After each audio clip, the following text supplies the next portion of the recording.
Hey everyone, it's Riley, and I will be reading Chapter 1 of Miss Frisby and the Rats of Nimh. The Sickness of Timothy Frisby. Miss Frisby, the head of a family of field mice, lived in an underground house in the vegetable garden of a farmer named Mr. Fitzgibbon. It was a winter house, such as some field mice move to when food becomes too scarce, and the living too hard in the woods and pastures.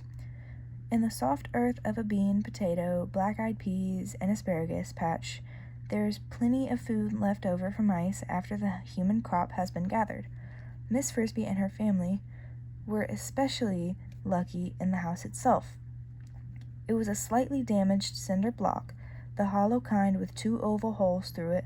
It had somehow been abandoned in the garden during the summer and lay almost completely buried, with only a bit of one corner showing above ground, which is how Miss Frisby had discovered it. It lay on its side in such a way that the solid parts of the block formed a roof and a floor, both waterproof, and the hollows made 2 spacious rooms, lined with bits of leaves, grass, cloth, cotton fluff, feathers, and other soft things Miss Frisby and her children had collected. The house stayed dry, warm, and comfortable all winter. A tunnel in the surface earth in the garden, dug so that it was slightly larger than a mouse and slightly smaller than a cat's foreleg, provided access, air, and even a fair amount of light to the living room. The bedroom, formed by the second oval, was warm but dark even at midday. A short tunnel through the earth behind the block connected the 2 rooms. Although she was a widow, her husband had died only the preceding summer. Miss Frisby was able, through luck and hard work, to keep her family, there were 4 children, happy and well fed. January and February were the hardest months. The sharp, hard cold that began in December lasted until March, and by February the beans and black eyes had been picked over, with help from the birds.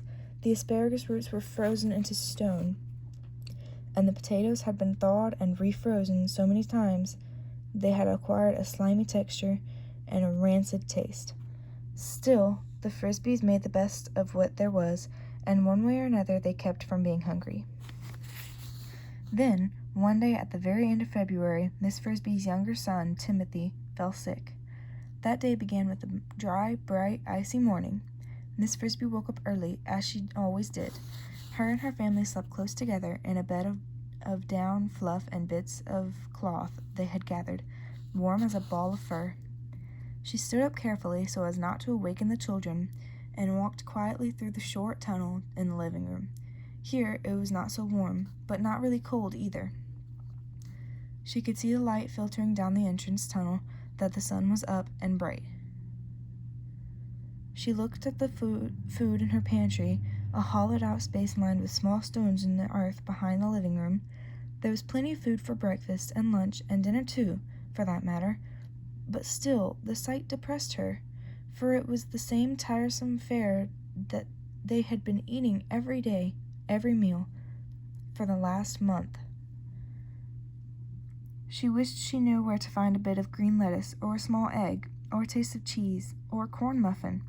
There were eggs in plenty not far in the hen house, but hens and hen eggs are too big for a field mouse to cope with, and besides, between the garden and the hen house there was a wide sward of shrubs and grass, some of it grown up quite tall. Cat territory.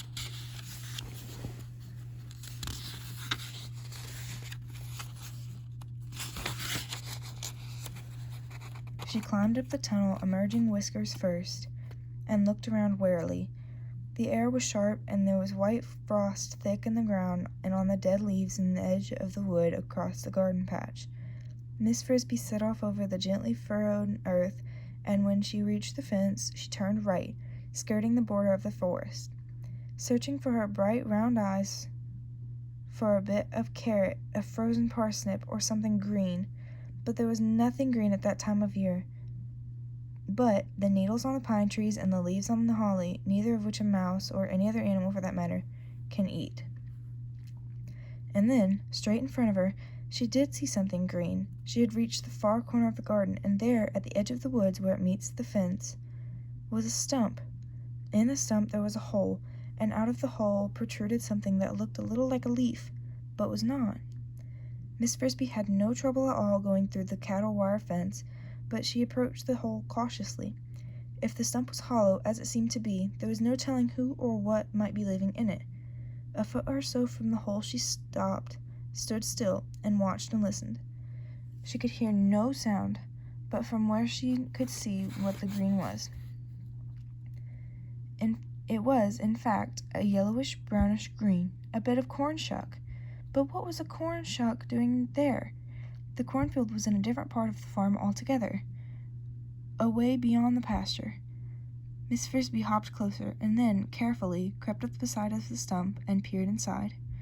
When her eyes got used to the dark, she saw what she had found: a treasure, a winter's supply of food, carefully stored, and then, for some reason, forgotten or abandoned. But stored by whom? A raccoon, perhaps? Not very likely, so far from the stream. More likely a squirrel or a groundhog. She knew that both of these felt free to help themselves to the new corn each year, and that they were strong enough to carry ears away and store them. But whoever had done it, why had he then abandoned the store? And then she remembered. Back in November, there had come from near the edge of the woods that sound that sends all of the animals in the forest shivering to their hiding places. The sound of hunters' guns shooting. The sound that is accompanied, for someone, by a fiery, stabbing pain. And then he never needs his stored food again. Still, since Miss Frisby did not even know what kind of animal it had been, much less his name, she could not shed many tears over him. And food was food. It was not the green lettuce she had longed for, but she and her children were extremely fond of corn, and there were 8 large ears in the stump, a noble supply for a mouse family. Down under the corn she also could see a pile of fresh peanuts from still another part of the farm, some hickory nuts, and a stack of dried, sweet-smelling mushrooms. With her forepaws and sharp teeth she pulled off a piece of the husk from the top ear of corn and folded it double to serve as a crude carrying bag. Then she pulled loose as many of the yellow kernels as she could easily lift, and putting them in the shook bag, she hopped off briskly to home. She would come back for more after breakfast and bring the children to help. She backed down the tunnel entrance to her house tail first, pulling the corn after her and calling cheerfully as she went, "Children, wake up! See what I have for breakfast! A surprise!" They came hurrying out, rubbing their eyes in excitement, for any kind of surprise in food was a rare and festive thing in the cold dead of winter. Teresa, the oldest, came first. Crowding close behind her was Martin, the biggest, a strong, quick mouse, dark-haired and handsome, like his poor father. Then came Cynthia, the youngest, a slim, pretty girl mouse, light-haired, and, in fact, a little light-headed as well, and over-fond of dancing. "Where is it?" she said. "What is it? Where's the surprise?" "Where's Timothy?" asked Miss Frisby. "Mother," said Teresa, concerned, "he says he's sick and can't get up." "Nonsense! Martin, tell your brother to get out of bed at once, or he'll get no breakfast." Martin ran into the bedroom obediently, but came back in a moment alone. "He says he feels too sick, and he doesn't want any breakfast, even a surprise. I felt his forehead, and it's burning hot." "Oh, dear," said Miss Frisby. "That sounds as if he really is sick." Timothy had, on occasion, been known to think he was sick when he really was not. "Here, you may all have your breakfast, save Timothy's, and I'll go and see what's wrong." She opened up the green carrying bag and put the corn on the table, dividing it into 5 equal shares. The dining table was a smooth piece of lath supported on both ends by stones. "Corn!" shouted Martin. "Oh, Mother, where did you ever get it?"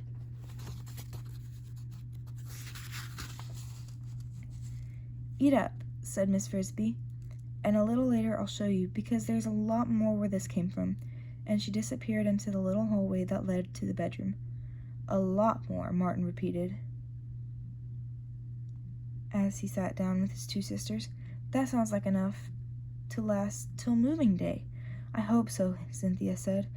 When is moving day, anyway?" 2 weeks, said Martin authoritatively.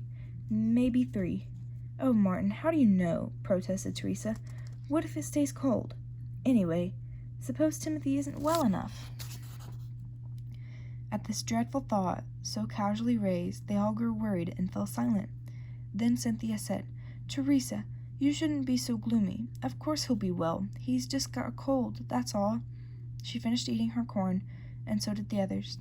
In the bedroom, Miss Frisby felt Timothy's forehead. It was indeed hot and damp with sweat. She took his pulse and dropped his wrist in alarm at what she felt. "Do you feel sick to your stomach?" "No, Mother, I feel all right, only cold, and when I sit up, I get dizzy, and I can't get my breath too well." Miss Frisby peered anxiously at his face, and would have looked at his tongue, but in the dark room she could see no more than the dim outline of his head. He was the thinnest of her children, and had a dark complexion like his father and brother. He was narrow of face. His eyes were unusually large and bright, and shone with the intensity of his thought when he spoke. He was, Miss Frisby knew, the smartest and the most thoughtful of her children, though she would never have admitted this aloud. But he was also the frailest, and when colds or flu or virus infections came around, he was the first to catch them, and the slowest to recover. He was also, perhaps as a result, something of a hypochondriac. But there was no doubt he was really sick this time. His head felt as if he had a high fever, and his pulse was very fast. "Poor Timothy, lie back down and keep covered." She spread over him some of the bits of cloth they used as blankets. "After a while we'll fix you a pallet in the living room so you can lie out where it's light. I've found a fine supply of corn this morning, more than we can eat for the rest of the winter. Would you like some?" "No, thank you. I'm not hungry. Not now." He closed his eyes, and in a few minutes he went to sleep, but it was a restless sleep in which he tossed and moaned continually. In mid-morning, Miss Frisby, Martin, and Cynthia set off for the stump to carry home some more of the corn, and some peanuts and mushrooms. The hickory nuts they would leave, for they were too large for mouse jaws to crack, and too tedious to gnaw through. They left Teresa home to look after Timothy, whom they had wrapped up and helped into a temporary sick bed in the living room. When they returned at lunchtime carrying heavy loads of food, they found her near tears from worry. Timothy was much worse. His eyes looked wild and strange from the fever. He trembled continuously, and each breath he took sounded like a gasp for life. Teresa said, "Oh, Mother, I'm so glad you're back. He's been having nightmares and shouting about monsters and cats, and when I talk to him, he doesn't hear me at all." Not only was Timothy not hearing with his ears, his eyes, though wide open, were not seeing, as if they were, he was not recognizing what they saw. When his mother tried to talk to him, to hold his hand and ask him how he felt, he stared past her as if she did not exist.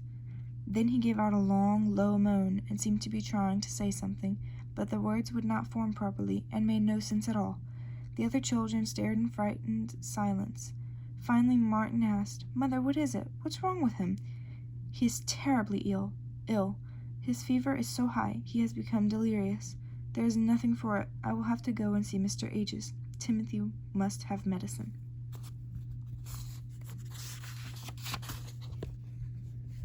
Alright, hope you enjoyed. Please come back for chapter 2 later.